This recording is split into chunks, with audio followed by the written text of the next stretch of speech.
আমি এই দামি একটা মোবাইল চালাই, খুব দামি, এক আল্লাহর বান্দা আমেরিকার থেকে নিয়ে আসছে। আমার এই মোবাইল কেন, আমার হায়াতে আমি ফেসবুক চালাই না। কিছুদিন আগে ঈদের চিন্তা করলাম ইউটিউবে একটু ওয়াজ মাহফিল দেখবো, শুনবো, ভালো ভালো আল্লাহ আল্লাহদের। এটাতে ঢুকলে অ্যাড আসে মেয়েদের। পরে ইউটিউব আনইনস্টল করে ফেললাম। কইরা 2-3 দিন খুব খারাপ লাগছে। কি করবো, মোবাইলটা খুললে কিছু তো দেখতে হবে, দেখার কিছু নাই। তো কিতাব আছে, তাফসির আছে, এগুলো মাঝে মাঝে পড়া আলহামদুলিল্লাহ আজও পর্যন্ত নিজের কন্ট্রোলের মধ্যে রাখছে। ফেসবুকও নাই, ইউটিউবও নাই। আর এই যুগে যারা মোবাইলের গুনাহের থেকে নিজেকে বাঁচাইতে পারবে, এর মতো আদর্শ মানুষ আর কেউ নেই।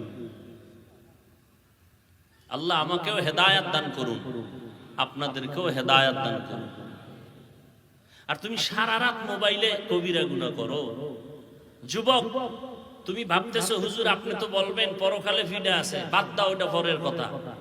আজকে পারলে আমার কথা যদি মহব্বতে শুনো, আজকে অনুরোধ করে বলবো, বাসায় গিয়ে গুগলে লেখবা টাচ মোবাইলে শরীরের কি ক্ষতি হয়, পরকালের শাস্তি ভিন্ন, নগদ কি ক্ষতি হয় তোমার শরীরের। আজকে গুগলে সার্চ দিও, ওখানে কোনো হুজুর নাই, তোমার সব মুরব্বি টাইওয়ালারা বসে আছে। এই মোবাইলের দ্বারা তোমার চোখের পাওয়ার চলে গেছে, খবর নাই। এই বেটা, 40 বছরের মানুষটার কোনো রোগ থাকার কথা না, আর তোর 25 বছরে মাথা ঘুরায়, হাড়, বুকে ব্যথা, কিছু পড়তে গেলে মাথা গরম, গোলায় যায়। এ আকাম করছো কেন?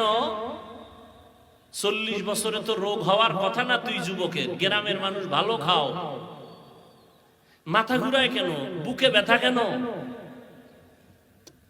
এই মোবাইলের কারণে চোখের পাওয়ার থাকবে না, কানের পার্স নষ্ট, হাতের শক্তি নষ্ট, হার্ট দুর্বল, কিডনি দুর্বল, ব্রেন দুর্বল। অকালে মরণ হবে তোর, অকালে বিছনায় পড়ে থাকবি, কানবি, আপন কাউকে পাবি না।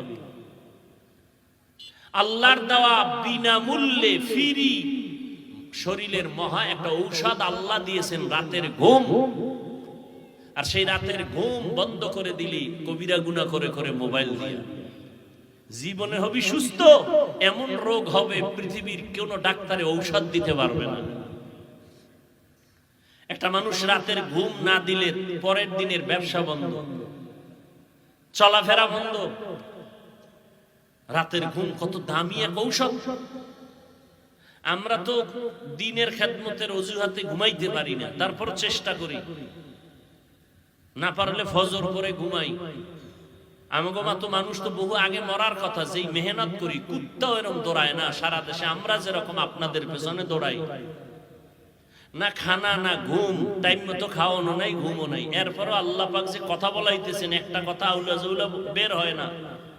ডায়েরিতে লেখা আনি নাই যে আজকে এত শত কথা বলবো, এই কথার পরে এই কথা বলবো। কথা বলতেছি অনবরত, আল্লাহর কুদরত রহমত ছাড়া সম্ভব না। আর তুমি সারা রাত কবিরা গুনাহ করে রাতের ঘুম